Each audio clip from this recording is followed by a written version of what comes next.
નમસ્કાર, આપ જોઈ રહ્યા છો TV9. હું છું હાર્દિક મોદી આપની સાથે. ટોપ 9 ન્યૂઝની શરૂઆત કરીશું ગુજરાતના ટોપ 9 રાજકારણના સમાચારોથી.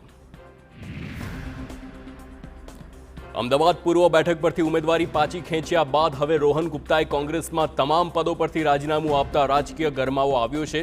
રોહન ગુપ્તાએ અધ્યક્ષ મલ્લિકાર્જુન ખડગેને પત્ર લખીને રાજીનામું આપ્યું છે. રોહન ગુપ્તાએ રાજીનામાના પત્રમાં દગો અને ષડયંત્રનો ઉલ્લેખ કર્યો છે. તેમણે કમ્યુનિકેશન વિભાગના નેતા પર અપમાનનો આરોપ લગાવ્યો છે. તેમણે કહ્યું કે કોંગ્રેસના અહંકારી નેતાના વર્તનથી પાર્ટીને નુકસાન પહોંચ્યું છે. રોહન ગુપ્તાના રાજીનામા બાદ કોંગ્રેસે તેમના પર આક્ષેપ કર્યા છે. કોંગ્રેસના પ્રવક્તા મનીષ દોશી અને હેમાંગ રાવલે જણાવ્યું કે રોહન ગુપ્તા રાજીનામું આપવાના હતા, તેથી જ તે કોંગ્રેસની કેટલીક મહત્વની વાતોથી પણ તેમને દૂર રાખવામાં આવ્યા હતા. કોંગ્રેસની રણનીતિ વિરોધ પક્ષમાં લીક થતી હોવાનો તેમણે રોહન ગુપ્તા પર આરોપ લગાવ્યો છે. તેમણે કહ્યું કે કોંગ્રેસને ખબર હતી કે તેઓ પક્ષ છોડીને જવાના હતા, માટે જ તેમને ટિકિટ અપાઈ હતી. ટૂંક સમયમાં રોહન ગુપ્તા ભાજપમાં જોડાશે.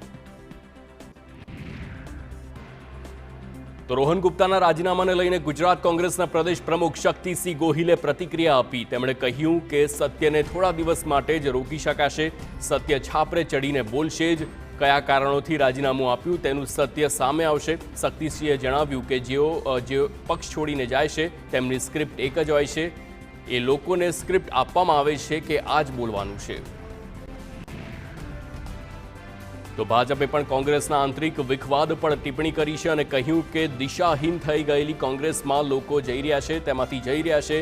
દેશમાંથી નેતાઓ કોંગ્રેસ છોડીને જઈ રહ્યા છે અને જેઓ વિકાસની રાજનીતિ અને વિચારધારા સાથે જોડાવા માંગી રહ્યા છે તે ભાજપમાં આવી રહ્યા છે.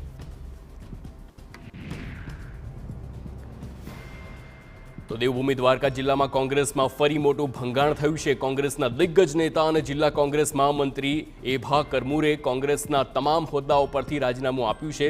તેઓ 2012ની વિધાનસભા ચૂંટણીમાં ખંભાળિયા બેઠક પર પૂનમ માડમ સામે લડ્યા હતા. એભા કરમુર છેલ્લા 5 ટર્મથી ખંભાળિયા APMCમાં ડિરેક્ટર પદે ચૂંટાઈ આવે છે. એભા કરમુર આગામી સમયમાં સમર્થકો સાથે કેસરીઓ કરે તેવી શક્યતા. રાજકોટ કોંગ્રેસના લોકસભાના ઉમેદવાર અંગે ડોક્ટર હેમાંગ વસાવડાએ પ્રતિક્રિયા આપી છે. તેમણે કહ્યું કે ઉમેદવારને લઈને કોંગ્રેસ ટૂંક સમયમાં નિર્ણય લેશે. રાજકોટ સૌરાષ્ટ્રનું પાટનગર છે, જેથી અહીં મજબૂત ઉમેદવાર જોઈએ. પરેશ ધાનાણી ના શા માટે પાડી છે તેના કારણો તે જ જણાવી શકે છે. વિક્રમ સોરાણીના નામની ચર્ચા મુદ્દે વસાવડાએ કહ્યું કે લોકશાહીમાં ટિકિટ માંગવાનો દરેકને અધિકાર છે. પાર્ટી જીતી શકે તેવા ઉમેદવારને ટિકિટ આપશે. તો વડોદરામાં રંજન ભટ્ટ વિરુદ્ધ પોસ્ટર વોર મામલે શહેર કોંગ્રેસ પ્રમુખ ઋત્વિજ જોશીએ તેમના પરના આરોપો ફગાવ્યા છે. ઋત્વિજ જોશીએ કહ્યું કે રંજનબેન ભટ્ટ વિરુદ્ધ મેં પોસ્ટર છપાવ્યા નથી. મારા ઘરે નોટિસ આવી હતી, તેનો જવાબ આપવા આવ્યો છું અને મને ફસાવવાનું ભાજપનું ષડયંત્ર છે. હેરી ઓડને પોલીસે ગેરકાયદે પકડી રાખી મારું નામ લખાવ્યું છે. ભાજપમાં ગયેલા પૂર્વ કોંગ્રેસ હોદ્દેદારે ષડયંત્ર રચ્યું હોવાની તેમણે આશંકા વ્યક્ત કરી.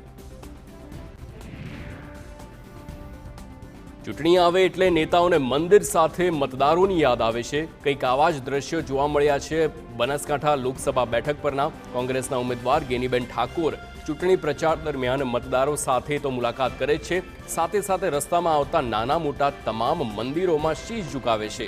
જ્યારે TV9ની ટીમે તેઓની પ્રાર્થના વિશે પૂછ્યું તો ગેનીબેન ઠાકોરે કહ્યું કે તેઓ પ્રભુ સમક્ષ શાંતિપૂર્ણ માહોલમાં ચૂંટણી સંપન્ન થાય અને મતદારોનો પ્રેમ મળે તે માટે પ્રાર્થના કરે છે.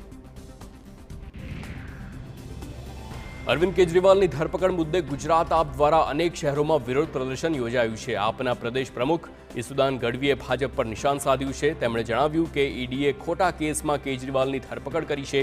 કેજરીવાલ વિરુદ્ધ કોઈ પુરાવા નથી. મનીષ સિસોદિયા સામે પણ પુરાવા ભેગા થઈ શક્યા નથી.